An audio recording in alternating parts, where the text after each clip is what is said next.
I'm Jenny with the Charleston Reiki and Wellbeing Center, and just wanted to talk to you all just briefly about a situation that is really concerning to me, and it was brought to my attention by a client.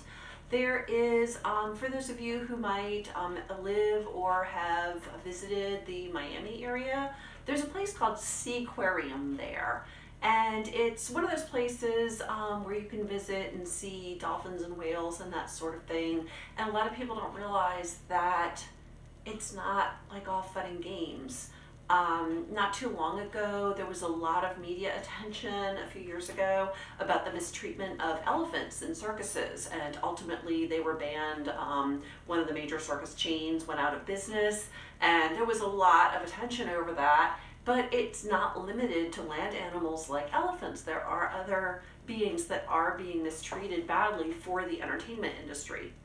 And there is an orca whale named Lolita who is living at Seaquarium.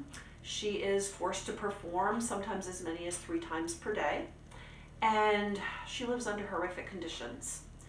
Now, I'm not normally on this channel talking about animal rights, but this was brought to my attention by a client because this client has hired me on several occasions to send Reiki to Lolita to try and help her to cope with the situation that she's in. So I just wanted to talk about it a little bit. So I've been on and off, and this client doesn't have much money. She's really, whatever she has a little bit extra, she'll hire me to do a session. And with situations like this where it's not somebody's personal pet and it is for like the well-being of an animal like this in captivity, I will often, not always, but in the case with Lolita, I have offered to donate extra time. So I do donate some of my time. Every time a session is purchased, I match at least part of that time length, if not the entire time.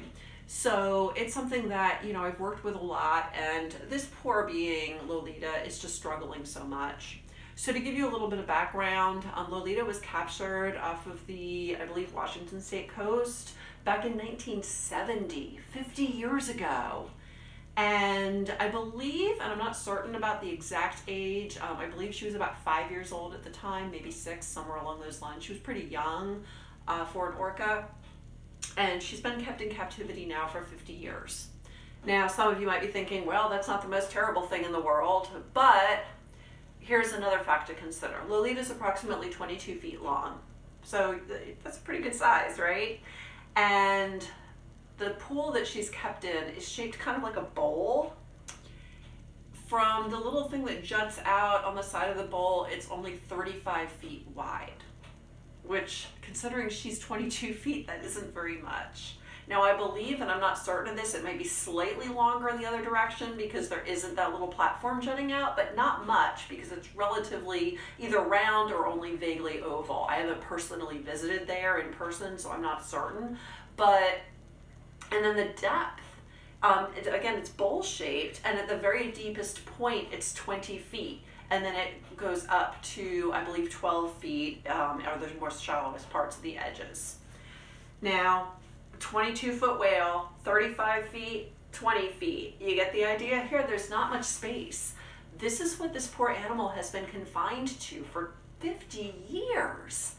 And I don't know a lot about orca, but I did take a quick look online and read just a brief little bit about them. They're highly intelligent animals, and they do, hunt in the ocean for their food. They are one of the only other species other than humans where the grandparents will often take care of the grandchildren while the mothers go off to work, like, in other words, in orca terms, to go hunt for food. And it's just really fascinating, the little bit that I did read about them. One thing I came across is that in the wild, an orca will usually swim a minimum of 100, usually several hundred per day. Like they move all over the place, and basically it's just, she's in this tiny little pool. She can't swim very much. She doesn't have anywhere to go. There's barely any space for her to move. The very deepest point in the middle is not even as deep as she is long, and the entire pool is not much wider than she is long. So there's really not much space for her. She's endured this for 50 years, and in all that time has not had the opportunity to really just let loose and swim like she's built to do. A lot of people believe, and nobody really knows this for sure, but there is a lot of talk about Lolita being very ill, and she's still being forced to perform. Whether or not she is actually ill, we can't confirm, like from an eyewitness point of view, but there's a lot of other people that do healing work, do, you know, all this sort of work, and a lot of the activists say the same thing.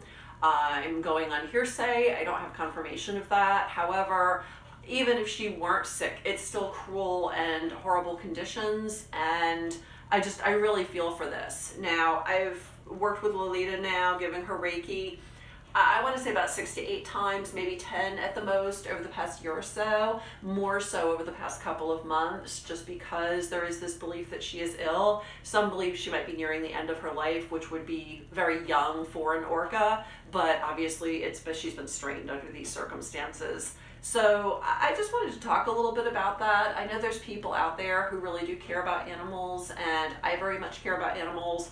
I don't usually use this channel as a platform to try and bash anybody or promote anything, or it's certainly not, you know, an animal support platform by any means. This is for my healing work, but Lolita has become part of my healing work and part of my client family. And so as a result, I really do care about her, and I just feel a lot of pain at what she's going through. I know that the human client that has hired me to work on her on a, you know, semi-regular basis, it's just beside herself. She's spent hours upon hours upon hours fighting for Lolita's release so that she could be released. There's a lot of dispute as to whether it would be safe after 50 years to release her, if she would even be able to take care of herself, if she would become ill, because, and also the pool she's in, by the way, is chlorinated.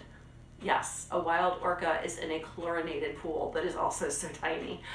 So there's, you know, she may not be able to fend off bacterial infections. There's all kinds of other potential issues, but the bottom line is that this animal has been through so much. She's been kept in captivity in this tiny pool, and everybody wants her to just be able to be free. And even if she can't sustain her life for terribly long, wouldn't it be wonderful if she could just have one last swim in her native waters and maybe even encounter her original pod and her family members that are still surviving?